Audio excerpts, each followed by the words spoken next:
Okay, we're going to start right now. Okay, so good afternoon and welcome to today's webinar, Going One-to-One with Google in Education at Hillsborough Township Public Schools, sponsored by Google in Education.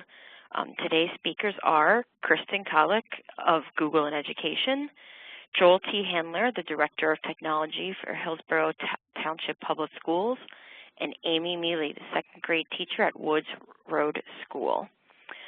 Before I pass things off to Kristen, I'd like to mention two quick things. If at any time you have any questions, please use the Q&A panel in the lower right-hand side of your screen, and we will use those questions at our Q&A section at the end of the webinar.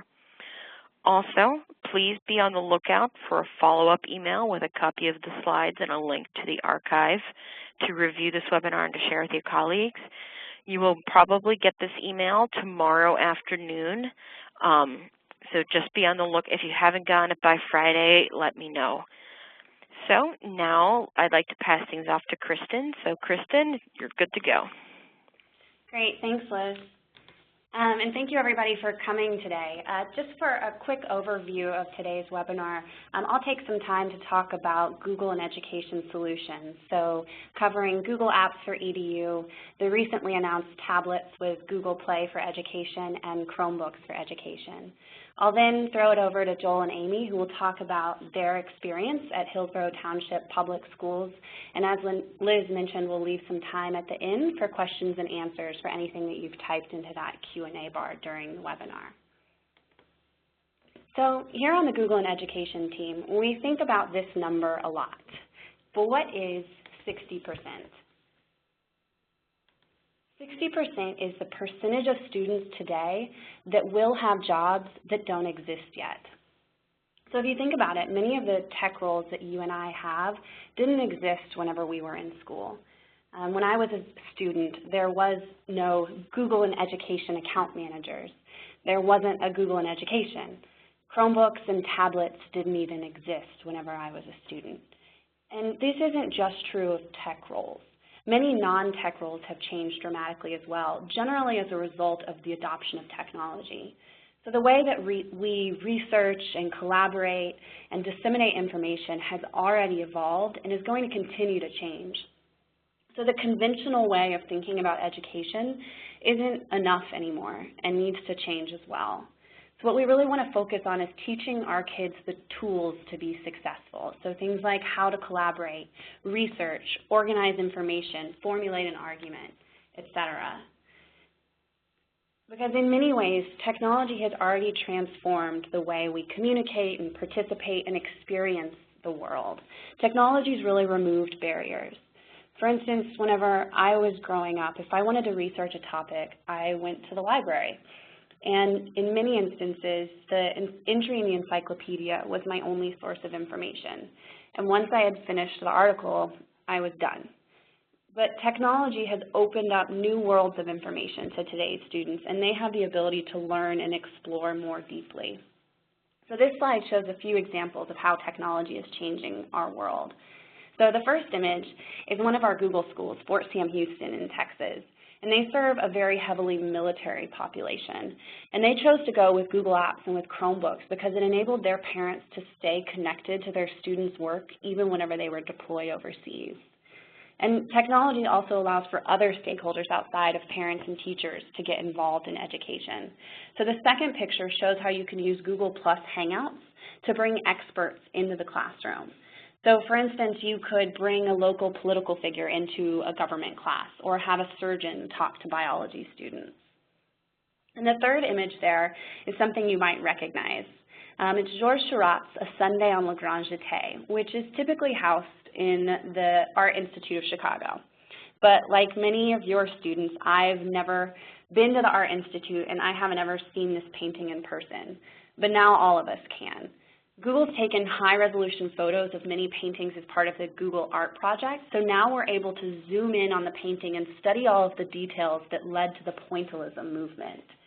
And similarly, we don't all have the luxury of traveling to the Galapagos Islands to learn about sea turtles, but we can open up Chrome on any device and travel with Maps Treks to explore and learn about these islands and other places all over the world. So what can we do to help transform education? Google's mission is to organize the world's information and to make it universally accessible. So here on the Google and Education team, we believe that open technology is the key to improving education. So what does it mean for a school to, quote, go Google? We asked our Google schools, and they told us that it's more than just technology. It's about adopting a culture that extends beyond the classroom walls. It's about openness and curiosity and working together. So we decided that going Google in education means 4 things. It means empowerment, helping students to discover a world of infinite resources. It's about choice and being able to use the right device anytime, anywhere. And it's about teamwork, having students, teachers, and parents all able to work together in real time. And also scalability, bringing in technology that's affordable and easy to manage. So we'll take a few minutes to talk more about each of these. So first, empowerment. When you have access to digital content, it empowers students and gives teachers the tools for individualized learning.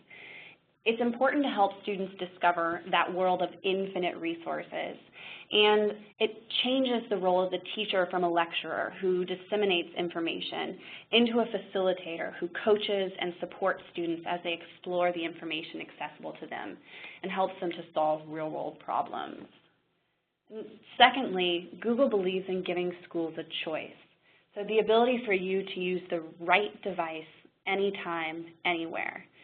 Because what good is information if it's not accessible in the classroom? And teachers can only change the way they teach if students have access that's reliable to a device. So we want teachers and students to use the right device, whether that be a laptop or a tablet or a phone or a desktop, and we want them to be able to use that device in school, at home, and on the go. Because we think that a student's information and learning environment should be easy to access and secure, regardless of whether or not you're using that laptop, tablet, or desktop, whether or not you're in the classroom or in the library or at home. Basically, we want the technology part to get out of the way so that students and teachers can focus on the content and on working together. So with that in mind, Google Solutions work on many different platforms, so schools can use their existing equipment and keep their options open, even as they commit to different device deployments. So next, going Google is about teamwork. So teachers say that being able to work together in real time using Google Apps for Education is the most profound change in the way that they teach and the way that students learn. Collaboration fosters teamwork, problem solving, organization, so many of those key skills for the modern world. So how can you take collaboration to the next level with real-time, across the world, anytime, anywhere access? So one way is with Google Docs, where multiple students can work together in the same document at the same time. This makes schoolwork more like real work. So students can learn by working with a set of classmates with diverse perspectives. And they learn how to get group work done. Who's the leader? Who's the editor? Who has the right to change the work?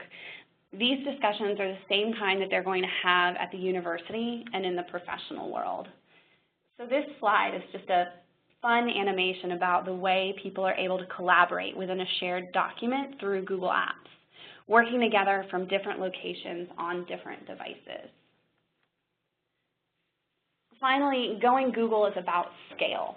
It's about having the technology that's easy to manage and affordable. So with a school's budget, the price of a device matters, and low-cost solutions give more students the options to go Google. But scalability and device and content management are equally important to keep that total cost of ownership low and allow IT teams to manage the surge in device deployments. So Google makes sure that our devices are quick and easy to set up and to manage. So with Google Apps for Education as a foundation, it's really easy to manage either 10 or 10,000 devices with our admin tools. So you can set up a whole classroom of tablets or Chromebooks in just a matter of minutes. Because our devices are intuitive and easy to use, students are able to get started with them quickly, and there's no need to run around doing troubleshooting in every classroom. And then we also offer 24/7 online and phone support, so we can always help out if there are any challenges. So these are the sorts of offerings that means you can scale your IT. So technology can help to transform education, but let's not forget that real change requires people, and people need help to make a change. So one thing that Google does is to make sure that technology gets out of the way by being simple and secure, and by making technology seamless across the core platform, the devices that access that platform, and the content that you access on those devices. So obviously we think that this approach sets us apart from our competitors that focus on just one or two of these key elements and leaves you to deal with the gap. So how can you start to go Google? So firstly, we offer schools a free suite of services called Google Apps for Education. And these apps include Gmail as your email service provider and things like docs and spreadsheets and presentations for content creation. And since Google Apps are all web-based, it means that they're available from any device with a web browser. So they're also great for collaborating because multiple people can be creating and editing at the same time. And Google Apps for Education are incredibly popular in schools. There are over 30 million Google Apps for Education users, and they're found in 180 different countries. In fact, 74 out of the top 100 U.S. universities are using Google Apps for Education, including 7 out of 8 of the Ivies. And in addition to being a powerful, transformative platform for schools, the price is right. Google Apps for Education is 100% free and without ads. So we also help schools to go Google through devices. Last month, on November 13th, we expanded our device offerings to include tablets with Google Play for Education. And this program is designed to K-12 schools in the U.S. And our team worked with schools to ensure that this solution of devices, content, and management was truly designed for learning and made for the classroom.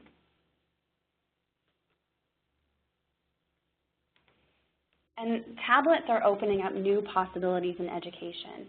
With the interactive touchscreen, the built-in microphone and video camera, and the device's portability are all helping students explore a wide variety of subject matters in more immersive and creative ways. But a tablet is only as good as what you can do with it. So with Google Play for Education, your classrooms get access to the more than 1 million apps that are available for Android users on Google Play, and thousands of educational videos on YouTube for EDU, and a selection of classic books. And the real change makers here is not the technology, but the teachers and the students who see them. So we worked with many educators and schools to design this solution to meet the needs in and out of the classroom. On our website, you'll find the story of the first district that was part of our program, which is Hillsborough Township Public Schools of New Jersey, who you're going to hear from today. But I also encourage you to go to the website because there's a great video that shares a little bit more information about their experience. 6 different elementary schools deployed tablets as part of the Google Play for Education program in grades K through 4. And teachers and students share their positive experiences in this video, particularly the fact that the solution allows teachers to better meet the individual needs of students. So some of the key benefits of the Google Play for Education program is that we made it really easy for schools to deploy devices in the classroom, to discover strong educational content for their teachers and students, and to deliver those apps, videos, and books to the right users. So with deployment, when you purchase tablets with Google Play for Education, you're able to easily deploy your devices through a process that we call bumping. You're able to set up a whole classroom in a matter of minutes by simply touching each tablet to an administrator tablet. And once the devices are all set up, students sign in using their Google Apps for EDU login information. But having a device is not enough, though. Schools also need strong educational content and an easy way to find it. There are over 1 million applications in the Google Play Store. So the Google Play for EDU site enables you to search those apps that are great for the classroom and that have been vetted and approved by other educators. So it's really easy to filter based on grade level, subject matter, or Common Core standard. And once you've decided the apps that you want, the Google Play for EDU site makes it easy to deliver it to your tablet through just a few clicks. You're even able to upload a blanket PO to pay for applications, which makes purchases even easier. So to gain access to all of these great deployment, discovery, and delivery features, you'll need tablets that are approved for Google Play for Education. So at this point, we have one tablet that's available immediately. That's the Nexus 7 that starts at $229. And in early 2014, we're also going to have the HP Slate and the Asus Transformer, which is a 10-inch device.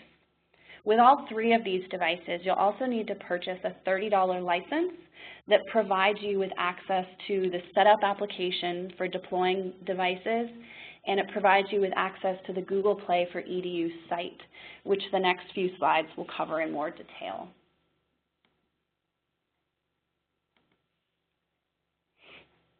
So the Google Play for EDU license allows you an easy deployment. Oh, went too far. An easy deployment where you can set up an entire classroom of tablets in minutes. So to do so, you'll set up one tablet as your administrator tablet. You then choose a student account, pick up another tablet, and touch it to that administrator tablet. So basically, you bump the two tablets together. And through near-field communication, your student tablets are set up in a matter of minutes. And with your license, you also gain access to the Play for Education site. And through this site, you're able to discover apps to use on your tablets. And there are a couple of ways to discover apps on the site. First, you're able to filter for specific apps by setting criteria like subject matter, grade level, Common Core standard, and whether or not the app is free. When you filter like this, you're finding apps that have been teacher approved for the classroom. You're also able to find content by searching at the search bar on the top. So if you type a keyword like subtraction, you'll find apps that are approved by teachers as well as apps that are in that million apps in the Google Play Store. And once you find an app, you're able to click on it to get more details. There will be an app description as well as different badges. An EDU badge will signify that the app was improved by educators and has been reviewed for quality. There's also an in-app free badge that signifies that the app doesn't allow for purchases within the app. And there's also an ad-free badge that indicates that the app doesn't contain advertisements. So once you've found an app that you want to use for your students and teachers, the Play for EDU site makes it easy to deliver it. So to send an app, you simply click on the app, select the number of licenses that you want, and select the student's Google Apps for EDU username or the group of students that you want to use the app. The app is then automatically sent to those students' tablets. And many of the apps within the store are free, but if the app has a cost associated to it, you can purchase through using a PO. You just update the quantity of licenses that you want, the total cost will update, and then you can pull against a blanket PO that your school has added to the Play for EDU site. The site also allows you to discover approved YouTube videos. So when you type a keyword in the search bar of Google Play for Education, there are videos that are aimed at K-12 that are returned as part of the results. And all of the videos are from approved YouTube for Education channels, and you're able to send those out to students and groups as well. So as mentioned, there are tens of thousands of apps in the Google Play site. In addition to providing you with that curated content, we wanted to help you get started finding the top tools for students. So if you'll write down this Google link, it'll take you to a free online presentation that highlights teacher tools, student tools, and literacy apps. Because we often get asked where educators can find apps that will help them be more productive, or student apps for creation, research, analysis, and communication. And you'll find thousands of apps like this in the Google Play for Education site, but this presentation will help get you started. So Google offers a wide range of devices suited for the classroom. And Hillsborough Public School is one of our earliest adopters of Play for Education, but they also have a one-to-one program in grades 5 through 12 that use Chromebooks for education. And Chromebooks are web-based computers that are great just for schools because they're easy to use, easy to manage, easy to customize, and easy to scale. So with Chromebooks, students open up a lid, sign in, and are up and running in 8 seconds, which allows your teachers to dedicate more of their valuable time towards instruction. And whenever you're using a Chromebook, everything's stored on the web, so it doesn't matter which machine you use. So a student can sign into any Chromebook and are taken to the learning experience that you've designed for them based on your curriculum goals. So the idea, again, is for that technology to seem invisible in the classroom, just another tool in class. We now have 5 different Chromebook laptop devices, one Samsung, an Acer, a Lenovo ThinkPad, and 2 different HP devices, including the HP Chromebook 11 that was just released a few weeks ago. And the hardware specs on these are a little different. They'll vary in terms of screen size, ports, weight, etc. But all of these devices are running the Chrome operating system, and they're all managed through your Google Apps for Education account by using a Chromebook management license. So despite the slight differences in hardware, the user experience and the management experience will be the same across devices. So let's talk just for a little bit about the management experience on Chromebooks, because it's one of the critical differences between Chromebooks compared to other devices on the market. Chromebooks are incredibly easy to manage. So since Chromebooks are entirely web-based, it makes management a breeze. It shifts the model away from the old way of managing where you have to touch every device, installing software and running updates. With Chromebooks, you manage all of your devices through one centralized web page. And through that web page, you're able to control device settings and security controls for all of your computers. For instance, you can require that your students route through a proxy, regardless of where they're signed into a Chromebook. Or you can specify who can use your devices. You can also push web-based applications out to your students through just a few clicks. All of the controls within the Chromebooks Management Console enable you to create a secure testing environment, which makes Chromebooks approved for PARC and Smarter Balance testing. There's also multiple layers of security that are ready-made built into the devices, including sandboxing and verified boot, and you're also always running the most recent version of the Chrome operating system, so you're always getting the updates and the improvements that we're making to the operating system in the management console.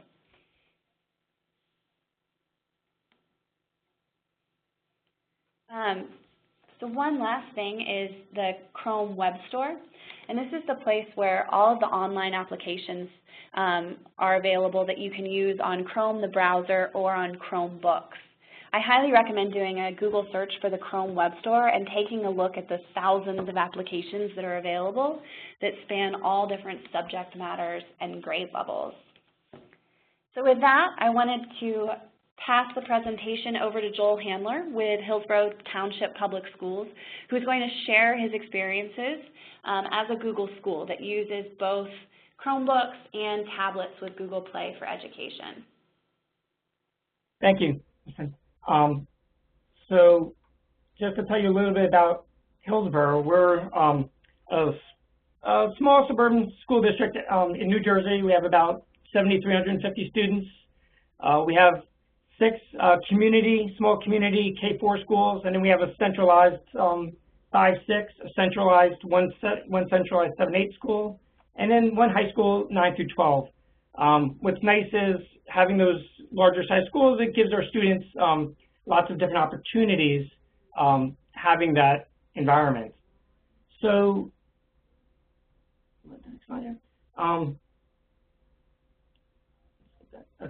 so basically everything we do in technology is based around technology vision of the district. And that involves 3 different components. The first one is the idea of a culture shift, where technology is used as part of the everyday norm. Students and teachers in society, the way we tend to think of it, a lot of times they tend to power down when they come in the classroom. They, put devices away. But that's not the real world, and that's not the world even that everybody lives in, even teachers today. If you go back several years ago, smartphones were kind of who carries a smartphone? Now more people carry smartphones than any other type of phone, and most people use smartphones not for phone calls anymore, but for browsing the internet and communicating in all kinds of other ways other than talk.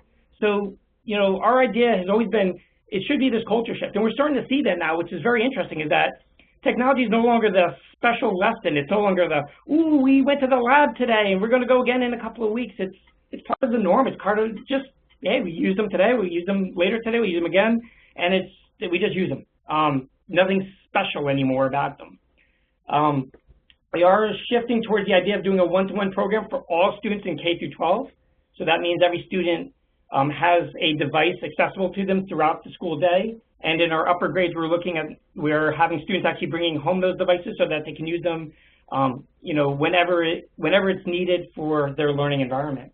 And then finally, we're looking at the classroom itself as part of our vision and saying the traditional classroom is kind of breaking up those rows and getting rid of the sage on the stage. We've all heard those terms for the past several years.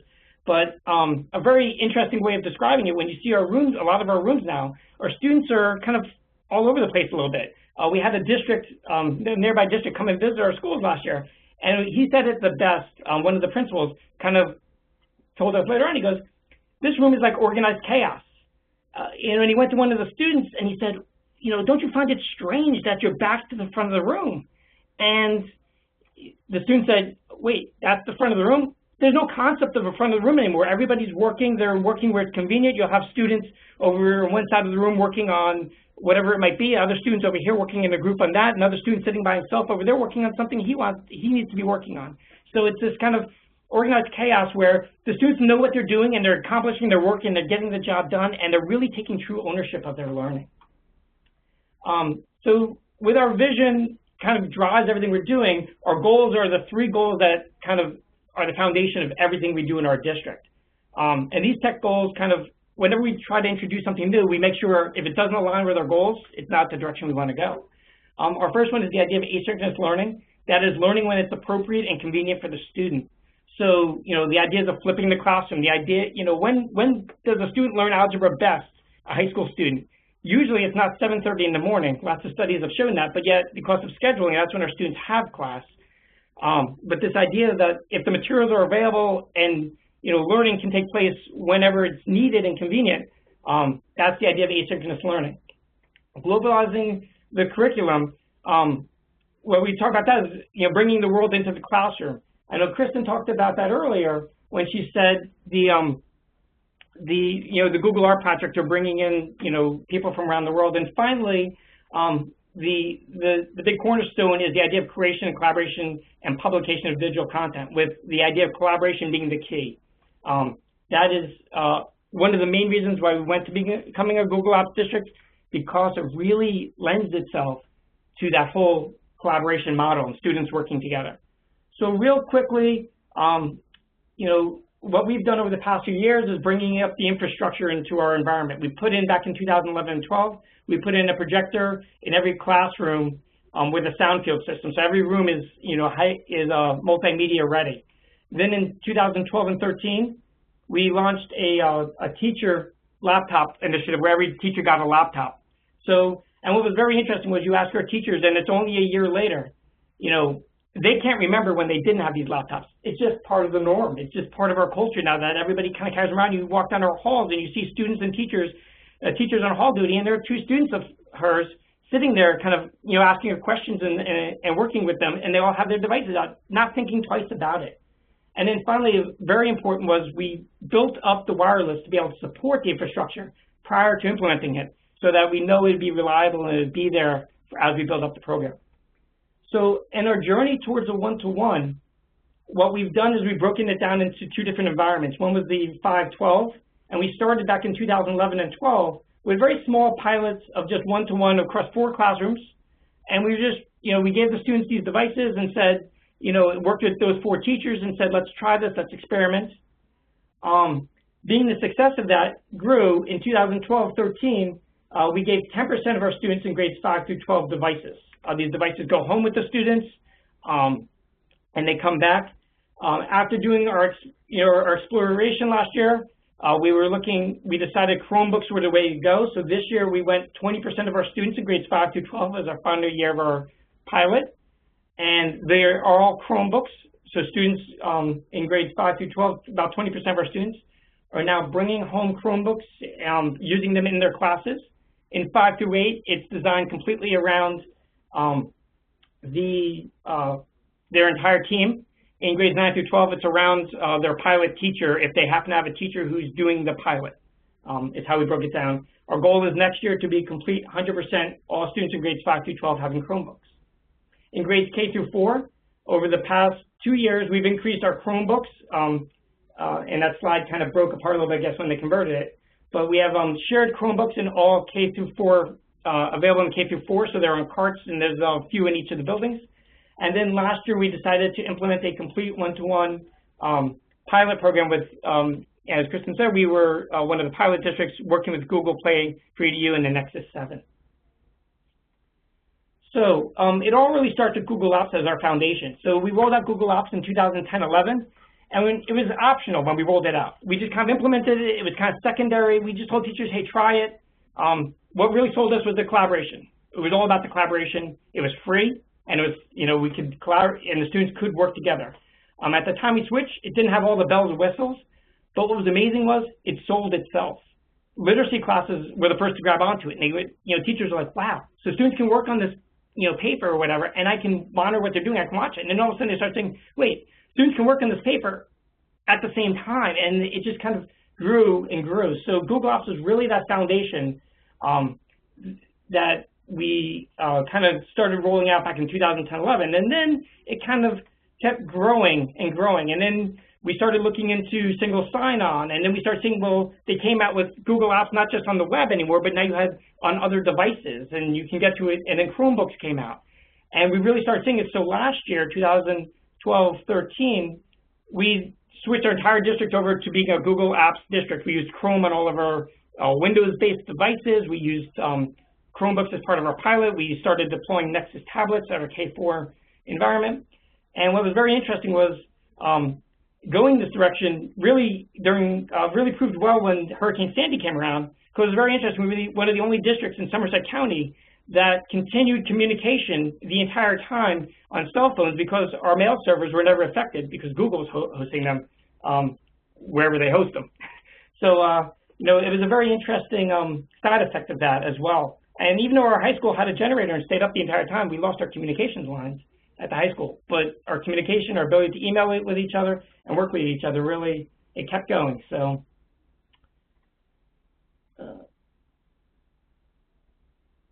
so why tablets at the K-4 and Chromebooks at 512? So what we've seen is that tablets are definitely seen as, fun informational consumption devices. You can produce on them as well. But we really felt, and we really see them shining in the K-4 environment. That tactile interface, being able to manipulate, kind of use your finger and, touch, it really plays well. That portability in the K-4 classroom is essential, because the students don't use them all day long. If you walked into one of our rooms and the teacher was using the device all day long, the students use them every single day, all day long, we would not think that was a good use of technology. That's overuse. It's more about integration. It's about using the tool when it's appropriate. And in the K-4 classroom, we really see tablets as just shining there.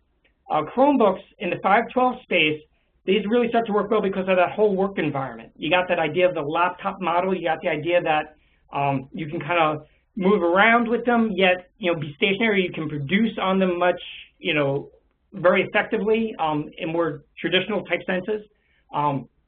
So that's kind of the direction our district has gone in looking at devices. What was very interesting was, as we rolled out, we kept the Chromebooks at the K-4 space, but rolled out the Nexuses there. And what was very interesting was to start to see that we would see classes in 3rd and 4th grade where students were working collaboratively, and you would have 2 students who decided, I'm going to get the Nexuses out, and we're going to be doing research on them. And then one student opening one of the Chromebooks off one of the carts, and they would be working as a team, across different devices, working effectively, using the right tool for the right job at the right time. So it was very interesting of what we're seeing there. So some of the findings that we're seeing. In the K-4 environment, We're seeing a lot of mixed use, like I talked about, selecting the device that's appropriate. Students are collaborating, using the Nexus and the Chromebooks all in the same group. Really interesting. We're starting to see in other areas such as art, our art teachers are really starting to use the Nexuses in ways that we just didn't even envision. An ESL student, a couple of ESL students, but one in particular comes to mind. She speaks only Portuguese. She came to our district just a couple of months ago, about 2 months ago, and they were using the Google apps, the Google Translator app, to help her communicate when she couldn't follow what was happening in the class. So that was a really interesting use case. We're seeing a lot of excitement levels in students K through 12 with the devices. In the K-4 space, we're seeing a lot of reinforcement and differentiation with the apps.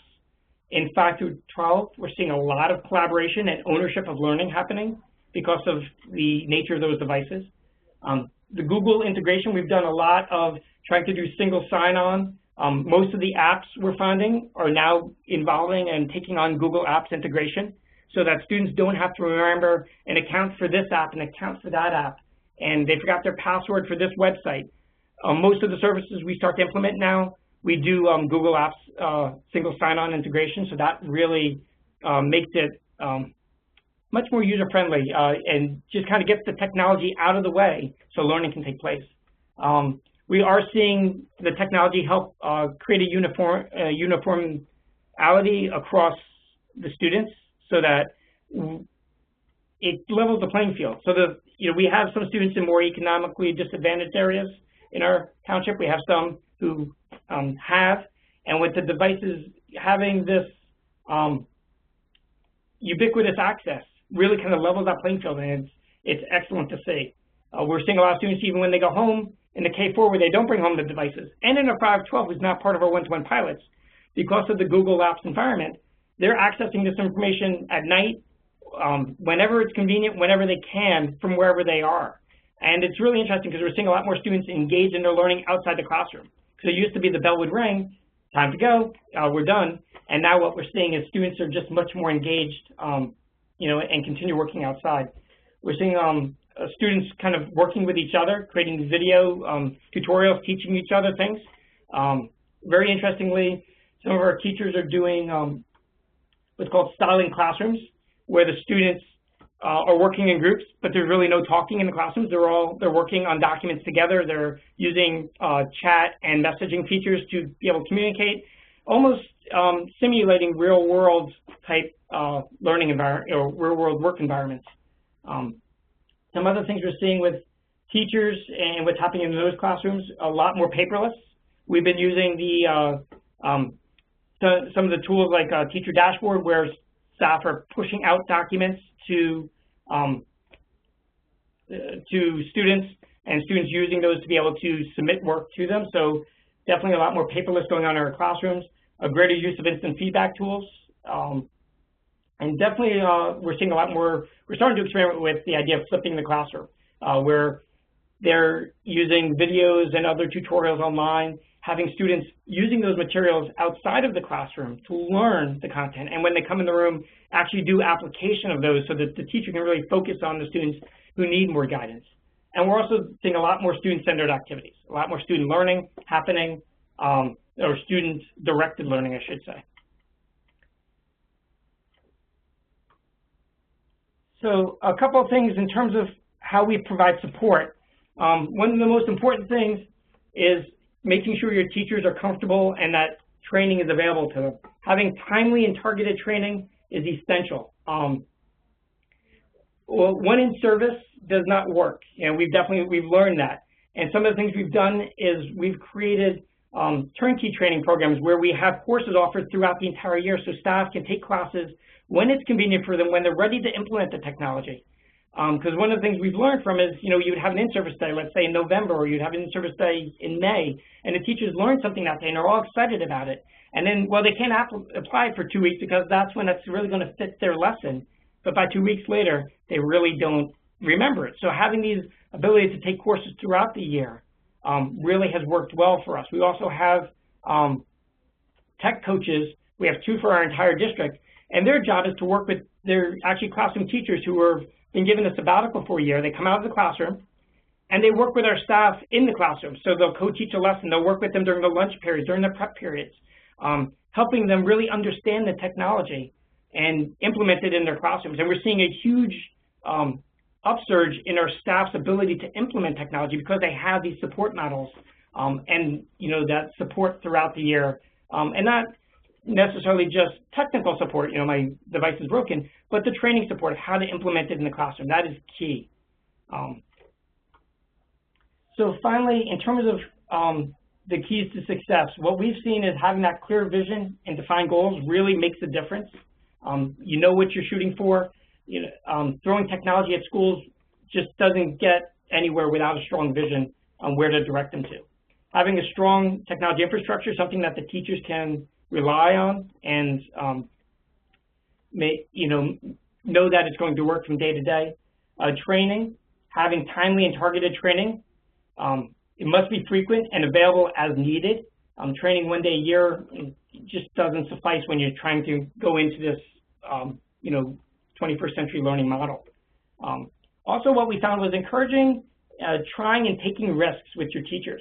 Make it rewarding for teachers to try new things out. Remove the fear. One of the big things we found was as we went into our one-to-one pilots, our superintendent told our teachers, it's okay to fail. Actually, we expect at times certain lessons will fail. That's a good sign. That means you're pushing the envelope. That means you're trying new things.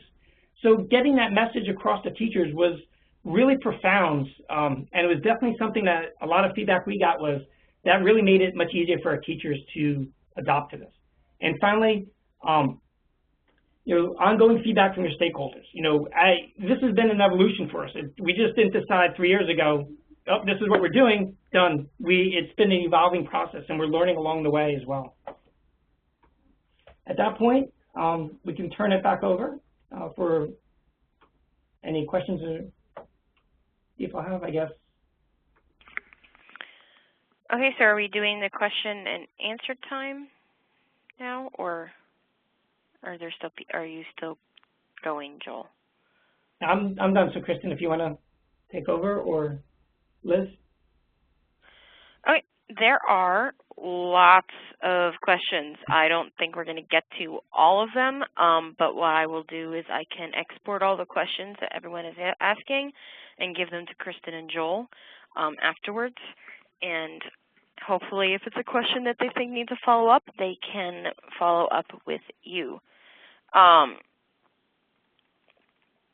So let's start with our school is currently running a one-to-one pilot using Google Chromebooks. However, we are also thinking about a BYOD system. Why did you choose to use Google Chrome, and did you consider other options? I guess I can take that. One of the things we looked at BYOD as well. One of the fallbacks we found with BYOD was, especially 2 or 3 years ago, when Google Apps and those environments were really worked well on a browser, and then as things evolve, BYOD is probably a lot better now because you can do it on different devices. But the big thing we found with BYOD is, from a teacher's point of view, it's not reliable to the sense that I know what my students have, that I can plan a lesson and know every one of my students can do this because they all have the device that can handle it. Even though we try to be device agnostic, and Google Apps definitely is getting in that direction. One of the things we found was, some students will bring in some sort of, phone device. Other students will bring in a Chromebook. Other students will bring in a Windows laptop. And, each one of them has things they can't do and the others can.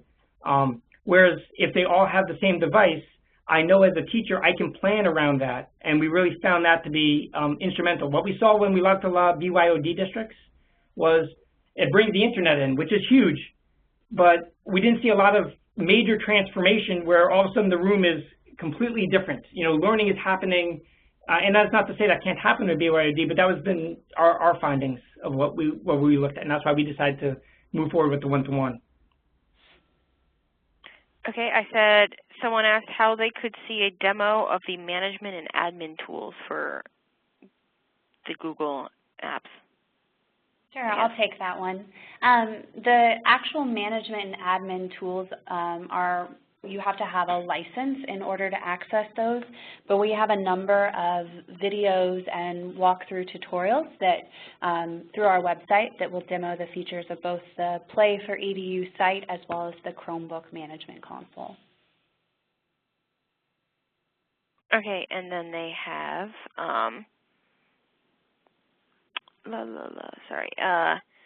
will Google be updating the features and docs, documents, spreadsheets, presentations, etc., such as adding footers, headers to spreadsheets or merge table cells and documents? Yeah, and I'll take that one as well. So I can't speak to any upcoming feature releases or any specific product roadmaps, but what I can say is that Google does very much value school feedback. I mean, just talk to Joel and all of the feedback he provided with us about the early stages of the Play for EDU site. So we do definitely, hear customers' requests about updates to our products. And one of the nice things about Google is that as we launch new versions of Google Apps and of Chromebook management and of apps within the Play site, you have immediate access to those. And one thing I'll just tag on to that, I mean, we've been using apps for about 3 years now, and it's very amazing to see the evolution. Like I said, it originally started out, there were no real bells and whistles. It was very rudimentary in terms of, it was a basic word processing, basic spreadsheet, basic presentation. And, every couple of days, every couple of weeks, all of a sudden, there's a new feature, there's a new feature, there's a new feature, and they just keep adding things. Okay, I have a really good one. It says, what were your biggest challenges in implementation, and what would you do differently in rollout? In terms of the one-to-one rollout on the Nexuses, that went really smooth, amazingly so. We had 3,000 tablets. We rolled them out mid-year. It took us about a week of, bumping them to have all 3,000 provisioned, ready to go, put in carts. It really, I do have to give Google a lot of credit on that. It's a really awesome system in terms of the rollout. In terms of our wireless, we've changed it several times. Last year we did password, SSID password. We decided this year we're going to do 802.1x to be able to identify students. We're finding now that at the K-4 space that might have been overkill. So we would probably go back to provisioning easier the wireless using the provisioning tool rather than trying to do it manually on each device like we did this year, starting this school year. Okay. Because everything is being done in the cloud, how much bandwidth do you need for that number of devices? Kristen, do you want me? I mean, I can tell you from our school district's point of view, right now, we just opened up YouTube for students. That was not a feature we had open for students. Now that we have YouTube open up, we have about, I want to say it's probably about 6,000 devices total between teachers, students. We are averaging about 280 to 300 megabits on average. I've been talking to some other districts. One of the things we want to look into is potentially looking at some of those caching devices that exist as a possibility as well. I mean, that's been our experience. And I'm very interested to hear what other districts have to say about that as well. So you can never have enough bandwidth. That's what I'm learning. Okay, I have two. It's kind of, well, it's not a two-part question, but I assume the first part is going to be easy to answer. It says, will Chromebooks have access to Google Play for Education? So Chromebooks run with Chrome applications that are available within the Chrome web store, while Google Play applications are Android applications. So at this point, there are two distinct ecosystems, one that has Chromebook apps and then one that has Android apps for Google Play. And then another question, do Google Apps work on iPads or Kindles? So Google Apps for Education are available on any device with a web browser. So they definitely work on iPads. I'm not too familiar with the kind of operating system of a Kindle, but if you can open up a web browser, you can sign into a Google Apps account. Okay. have there been any studies on specific benefits of tablet use in instruction and appropriate curriculum developed for students with special needs? That's something that I don't feel qualified to speak to. I know that there's a lot out about how technology is changing special education in the way that many students are able to better relate to teachers and to their curriculum through technology. But the specifics of studies, I don't have any ability to speak to that. Okay, and I guess this one's going to be more for Joel. Have you had any issues arise with opening Google Chat to students? None to date. We've had a couple small incidences. Generally, one of the things we've been kind of looking at is our accept or use policy and, you know, good global citizenship. We've been starting to kind of increase our curriculum in that area, making sure that we're addressing those those needs of students. So, but we haven't had major issues with it. Actually, what's very interesting is a lot of students are using it so very positively, actually, in terms of doing homework. A lot of times the students in the one-to-one programs are finding they're going home and they're actually using the chat to communicate about homework and communicate about what they're doing in the classroom. So it's actually been a very positive thing. Okay. Do you guys, either of you, have any site that you would recommend for searching for great education apps? That I guess would work with Google Apps. Yes. Sorry, go ahead, Joel. Joel, go first. Oh, okay, I'll go. No, I mean the Play Store for Play for EDU is where you get all the stuff for Android. In terms of finding good ones, they have reviews on them now. We're finding, and most of the stuff in there is being curated. And Kristen, correct me if I'm wrong, but there's indicators there that it's been kind of approved for teachers. There's different repositories out there, so a lot of what we're finding is one teacher will find something in second grade and say, hey, here's a great app, and she'll talk to her colleagues about it, and next thing you know, that's kind of how things spread, and another teacher finds another app. And Amy, maybe you could talk a little bit about how you find some of the stuff out there. Sure, and one thing that has just been updated recently is when you select an app or when you're looking at it to download, it'll give you apps that are similar and also apps that other educators have downloaded. So it gives you an idea of other things that might be out there that you're not using. Kind of opens your mind to other things that are similar that you might not have heard of before.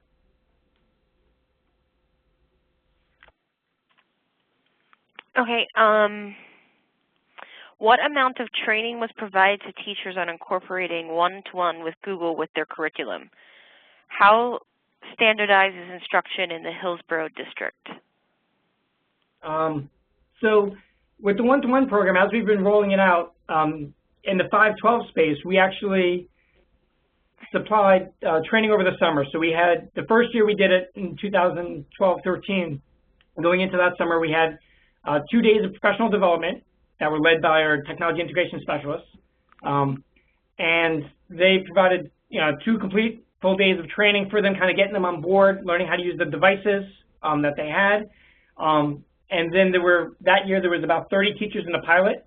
We had the 2 technology integration specialists. Basically, part of their job was just to focus on those 30 teachers, making sure that things are working smoothly. Because again, it was our first year piloting, making sure things are working right, finding out what's working, what's not, working with those teachers throughout the year. As we went into this summer, we decided, going into this school year, we again offered 2 days of in-service training for the one-to-one teachers. This year we doubled the pilot, so there's about 60 teachers now involved in the one-to-one program. So they had that kind of training over the summer. As we go into next year, and all of our staff, we're not going to be obviously supplying a complete summer training planning like that. But what we did do was in the 2012-13 school year, and this last year as well, we offered summer classes where teachers who took those summer classes got release time from the first in-service days to set up their classroom. So we'll probably be offering that as well this summer coming up, that's one of the big things we're looking at.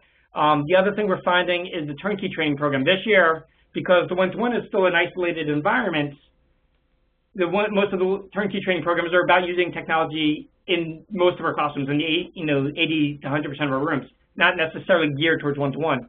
Next year, a lot of our turnkey training will involve and focus on one-to-one. The big thing we find with Google Apps and learning it is understanding the filing structure. And what was very interesting was we used a teacher dashboard. And last year when we rolled out the pilot, we didn't use that. And it took us about a month or so for teachers to really kind of get this ecosystem together and really kind of create folders in the sharing model. What was very interesting was launching the pilot, the second phase of the pilot this year, when we went to 20%, we had the teacher dashboard right from the beginning. And we chopped that month of kind of getting kind of organized and understanding the concept, for the students and the staff involved in the one-to-one pilot to literally about a day or two. It was just because it's already built for them. The whole, here's your folder for this subject. You don't need to share with them. It's kind of all built in. And then they slowly learn about the sharing model and being able to collaborate with each other. Okay, and I guess a good follow-up question would be, how long does it take to get the students used to using the devices? Is there a basic instruction period, or do you throw them in with a learn-as-you-go approach? We've done a learn-as-you-go approach, and I'll tell you, the tablets, they knew them within a day. Most of them are using something similar, if not that, at home. So their problem-solving skills definitely were a key. It was integral in figuring it out and working together. But it's amazing. They know much more than a lot of us did when we started. And it was a learning experience for everybody. But now it's just part of our culture and what we use every day. And in terms of the one-to-ones with the upper grades and the Chromebooks, it was very interesting because when we did the rollout, the first year we did the rollout, we had a parent night with it. The parents and the student came, they got their device. It was about 5 minutes of showing them how to use the device. They were rolling that, literally, it was about 5 to 10 minutes, if that. The students sat down with that device, with the Chromebook, and they were just, okay, what do we do now? And we're like, you're kind of set up, you can go home. And, this year we didn't even bother. We just rolled them right out in the classroom. And it's knowing how to use the trackpad, which may or may not be similar to their laptop at home. And that was the majority of it, really. Otherwise, it's just a web browser. All right, and I have one last question, and then we'll wrap things up. Because many online programs require the students be over 13 to sign up. So how do you handle this? And additionally, do Google Apps have any restrictions in relation to age? Kristen, you want to start with that? Sure. So Google Apps for Education, if students are under 13, the onus is on the school to get permission for the students to use Google Apps. We build in privacy and security features to make sure that you can use Google Apps and stay compliant with federal regulations, but it does require the school to get parental permission. Joel, how did you guys handle that, and also tablet apps? All right, so in terms of the Google Apps rollout, in terms of the using the Google accounts, we have in our acceptable use policy that this is part of our curriculum. This is a tool that we use, so parents have to sign off on the acceptable use policy, which kind of also gives them, letting them know that we're using the service. So, we do take over ownership of that in that sense.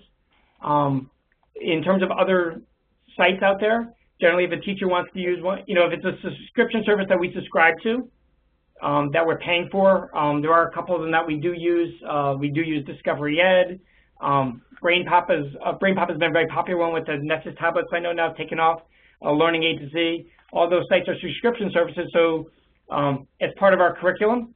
And we do make sure that the agreements are in line with our ability for our students to be able to use them.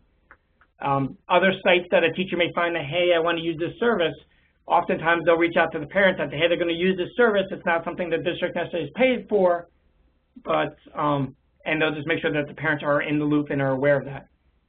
So we haven't had any concerns from parents in regards to that. In sites that teachers want to use, as long as the teacher's communicating with the parents. And in terms of the large implementations such as the Google Apps, we have not had any concerns either from parents. Okay, that is unfortunately all we have time for today. There's still a lot of questions rolling in, so Joel and Kristen, I will definitely forward you all these questions. But thank you guys. Thank you everyone for attending today. As I said earlier in the webinar, you will all get an email tomorrow with a copy of the attached slides and a copy of this recording. So, and yeah, if you have any additional questions, feel free to email me. But otherwise, thank you guys for attending, and thank you, Kristen and Joel. Thanks, everyone. Thank you very much.